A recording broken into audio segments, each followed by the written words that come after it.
Earlier today, I spoke with Brian Sanderoff, who said that Joe Biden picking Kamala Harris as his running mate is a safe choice, being that she's a woman of color and we live in a majority-minority state. He says that this could sway New Mexicans to come out and vote. So I think there would be quite a few New Mexico voters who will be inspired by her choice, since she is a woman of color. The first black woman and South Asian American on a major ticket. New Mexico also has a ton of female voters, a large population of Hispanics, Native Americans, African Americans in New Mexico. So I think she's a pretty good fit for the Democrats here in New Mexico. Tuesday, presidential candidate Joe Biden announced that California Senator Kamala Harris would be his vice presidential pick. New Mexico does have a lot of Bernie Sanders supporters, and she's not going to inspire those type of voters. She's going to be more of someone who will inspire the centrist Democrats and independents. Harris also has a strong track record for tackling crime. She has a lot of experience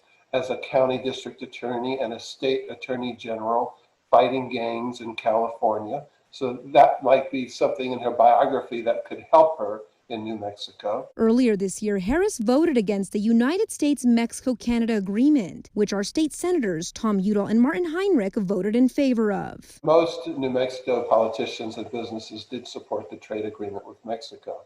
Will it become a big issue? I don't think so. With less than 3 months out until the 2020 election, KOAT's political expert Brian Sanderoff says New Mexicans have time to do their research. I don't think most New Mexicans know that much about her yet. They will learn in the upcoming months. Sanderoff said that while Joe Biden is leading in the polls today, it's too early to say what will happen in November. Reporting in Albuquerque, Marissa Armas, KOAT Action 7 News.